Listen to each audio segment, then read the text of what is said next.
And this is the outline of my today's presentation. The first is the introduction. As we all know that coffee is a very important beverage all over the world, and chlorogenic acid, for short CJ, is one of the main phenolic compounds in coffee, which are believed to have antioxidant properties, and it can protect food from oxidative degeneration, and it can prevent virus disease, and can contribute to the formation of taste and flavor of coffee beans. It also can protect against radiation. Based on all these functions we mentioned, we can conclude that clogged CJ is very important to human health. So it is necessary to detect the content of CJ in coffee, which are ready to drink. And before we drink coffee, green coffee beans need to be roasted.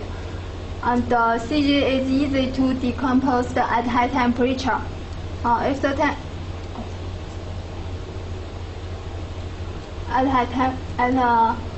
CJ is easy to decompose at high temperature. If the temperature is too high, the CJA will decrease, and if the temperature is too low, the coffee won't taste good.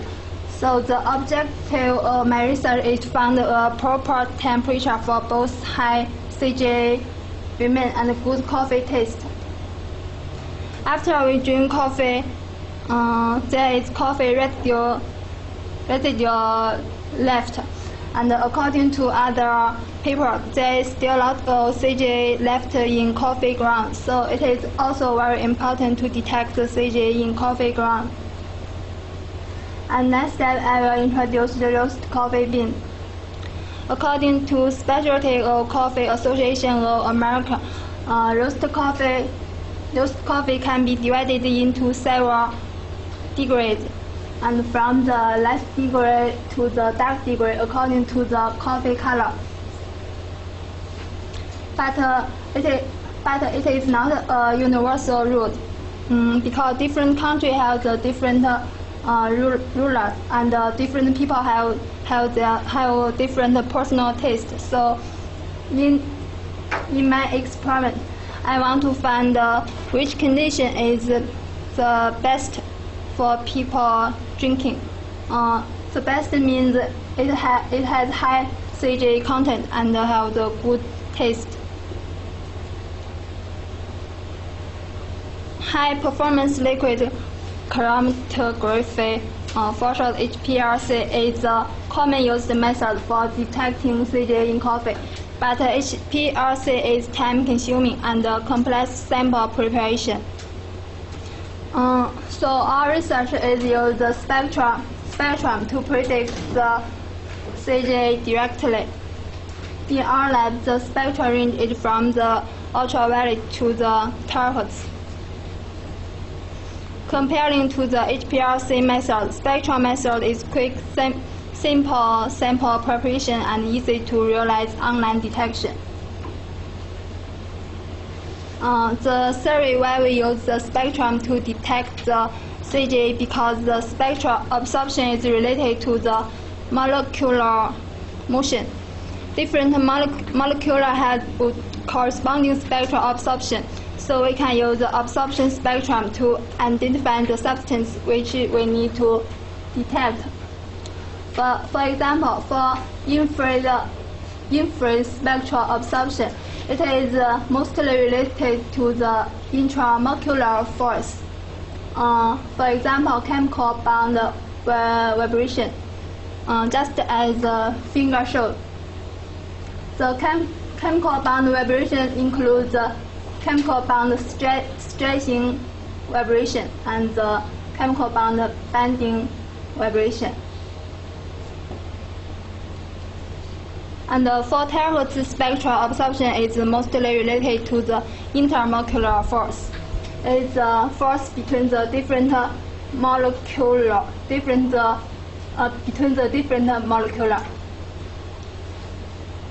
The intermolecular force is much weaker than the intramolecular force. And for coffee solution, it contains both intramolecular force and intermolecular force. So the ideal result we expect is comparing all spectral regions to find the most related information to predict the CJ.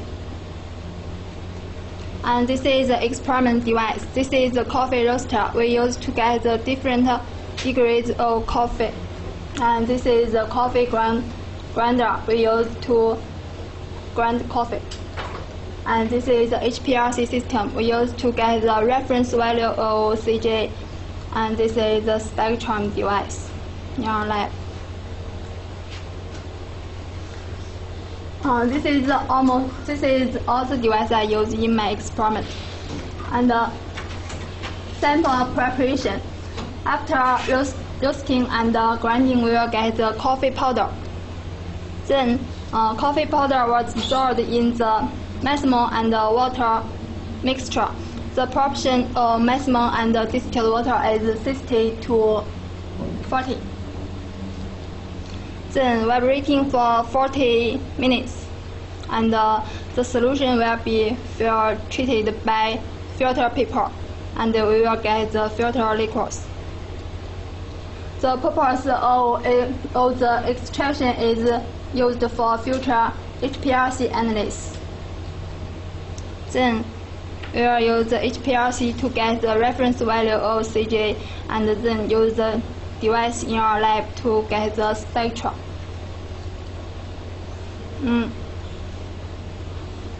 This is the NIR spectrum, and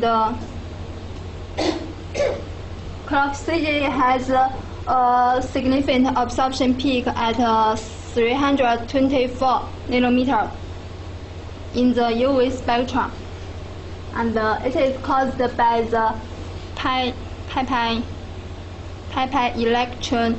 electron transition on the benzene ring and the carbon chain. It causes the HOMO to LUMO transition. Like this part. So this part can identify this part. And at 1,215 nanometers, it corresponding to the second overtones of carbon hydrogen vibration in carbon hydrogen 2 group. It corresponding to this part. And at 2,018 nanometers, it corresponding to the bond of oxygen and hydrogen stressing and oxygen hydrogen deformation in ROH groups. Like this part. But the solvent in my experiment, I use the water and methanol. They also contain the hydrogen and hydrogen bond, so it is hard to discriminate this part and this part. So therefore, we need to use the chemometric method to find the collected information and remove the uncollected information to find the connection between the spectrum and the CGA. And this is the terahertz spectrum. As we all know that terahertz have a strong absorption in water. Have a strong absorption in water. According to the previous research, the water absorption peak is about 170 centimeter and 266 centimeter.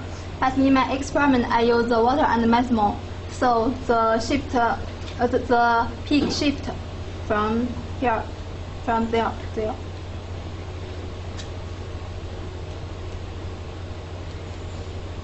And because the terahertz have a strong absorption in water, so it means the intermolecular force between the water molecules between the water molecules is very strong. So if there is other substance was added into water, the intramolecular force will become weak. We can detect the substance based on this theory.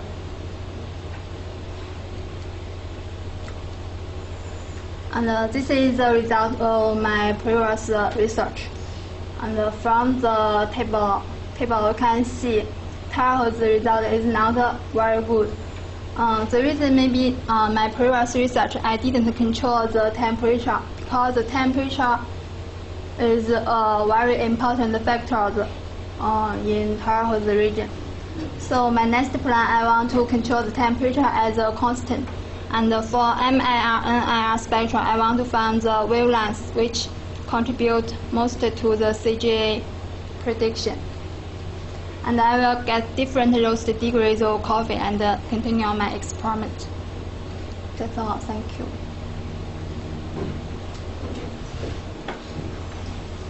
Question?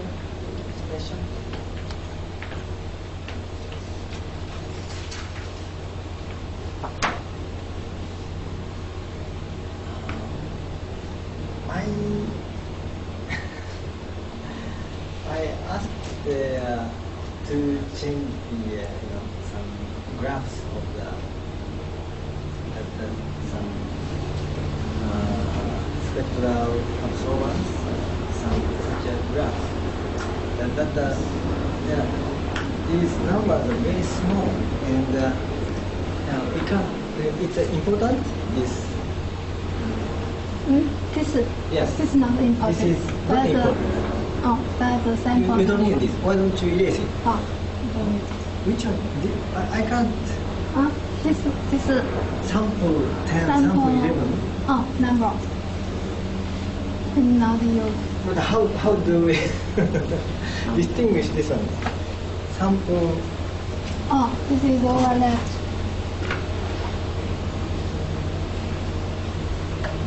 Maybe because you directly import from Assemble.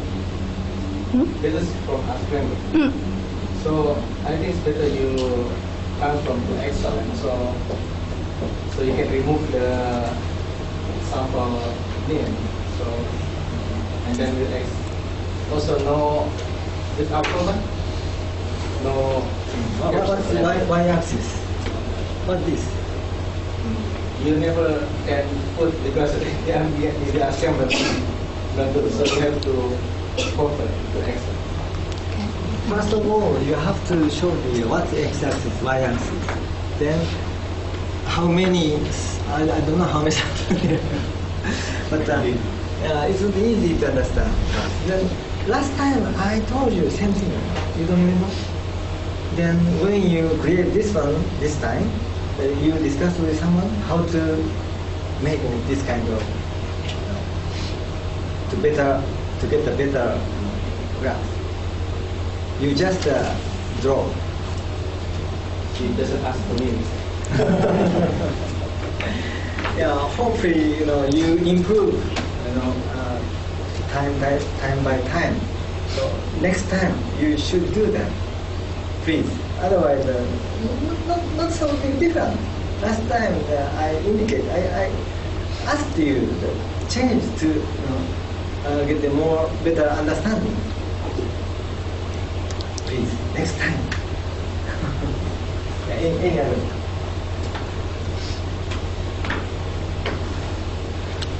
In coffee, there are many other polyphenolics there. If you are only measuring intermolecular and molecular bonds, those bonds are also common to other phenolic compounds.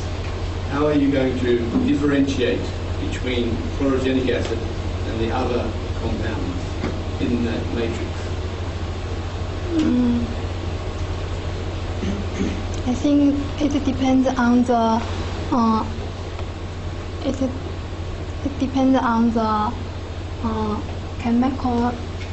chemical-metric method we choose. Maybe we need to use this method to discriminate which is the CJ, which is the other substance. And then how do you know what compounds, measuring chemometrically, how do you then correlate that to what you see on your spectral absorbance?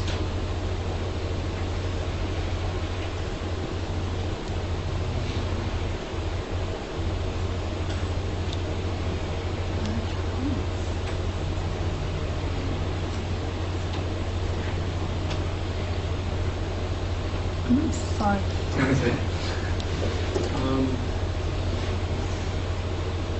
When you're measuring spectral absorbance, as you explained here, it is due to a certain bonding. But that bonding is common to many particular compounds. Yes. And if in your matrix of your coffee bean, this sample has ABC polyphenolics, but this one has DCA polyphenolics, then the cumulative result of those polyphenolics will determine how much absorbance, total absorbance there is at any one wavelength. Because you mean like this part, CJ contains and the water and maximum contain like other substance also contain this. Yes. Because it not only just depend on this part, it depend on all like this comparing all these parts to predict. So you can be confident that it is specifically chlorogenic acid and not another polyphenolic.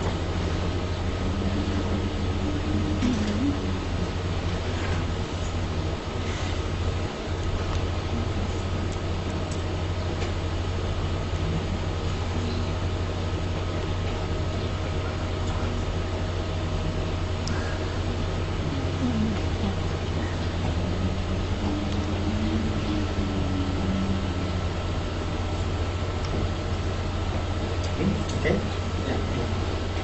I think the absorption spectrum in UV region seems to be saturated. So, is it very together saturated than flat? Is it? Yes. Top. The top of the This is spectrum the flat. Yes, maybe the several sample is saturated. But that indicates the detectors of something has a limitation. So that data cannot be valid.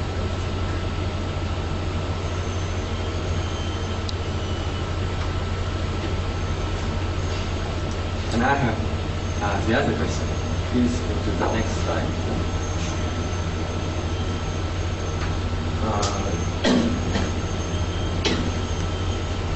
Let me explain why the absorption peak at 170 wave number is shifted to the lower frequency. Can you explain why the peaks This are is shifted? the peak. I think this is the peak of water absorption. And the solvent I use is the water and the maximum mixture. So I think maybe this is the reason. So couldn't you confirm another concentration of ethanol? For example, 20% or 40% or 60%. If you can do such an experiment, you can confirm the shift is derived from the ethanol. I can come next year.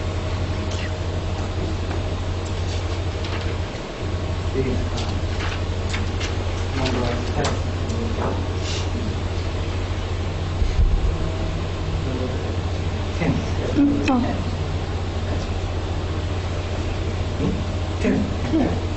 Oh.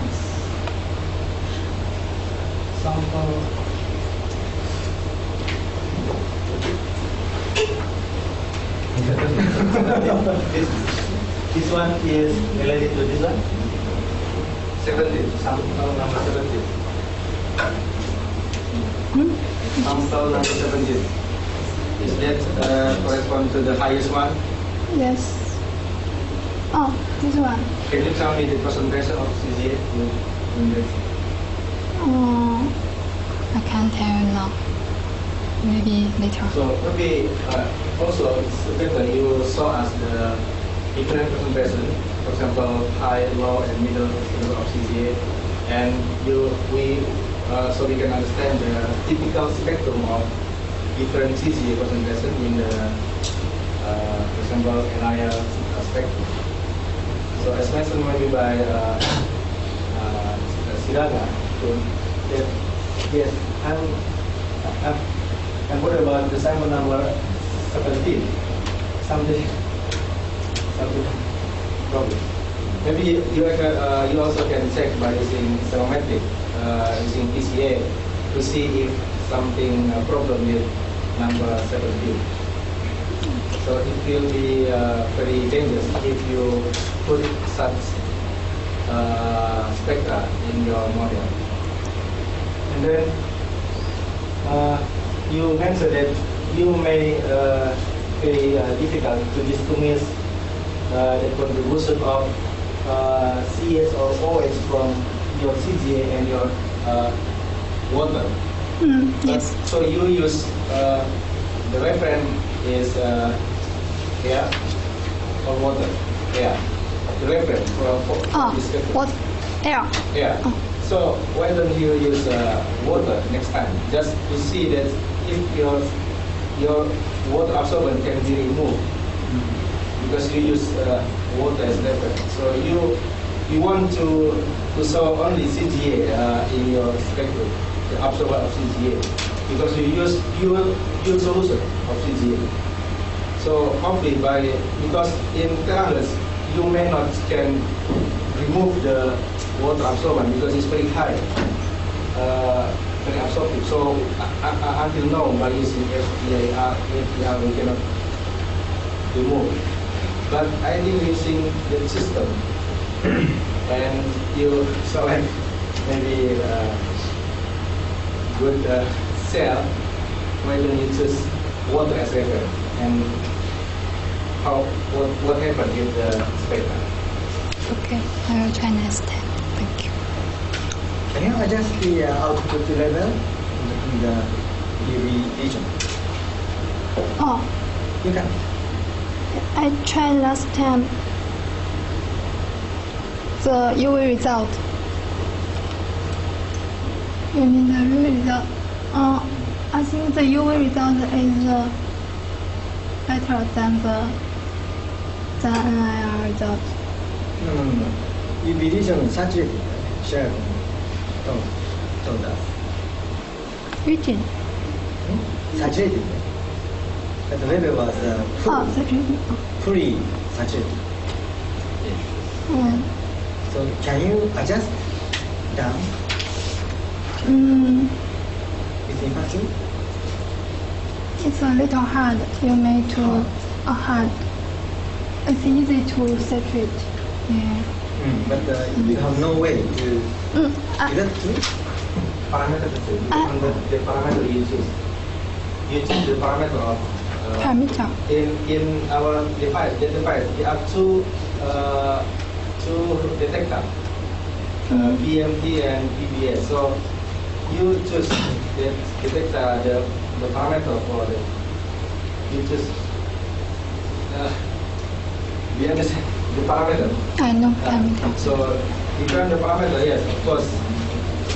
Like number of scaling. So sometimes if you look the reference saturated, so don't continue that parameter. We have to adjust the parameter until we get not saturated reference. And after that, so you can take sample. I think there is red card, red sign in the software. It's saturated, so it will be red. So it means you don't continue your experiment. Saturated, but light green, so you can continue.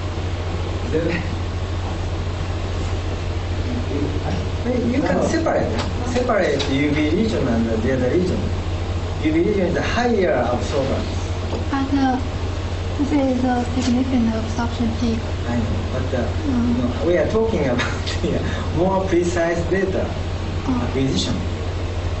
Maybe several samples result no good. No data, just the saturated data. So why don't you separate? UV is UV. UV is UV. Then visible region and infrared. So you can just adjust data on data. That's easy. You understand what I'm talking? Yeah. Anyway, so please discuss more with your group, and I believe you can improve more. I think it's time. Yeah. Thank you very much.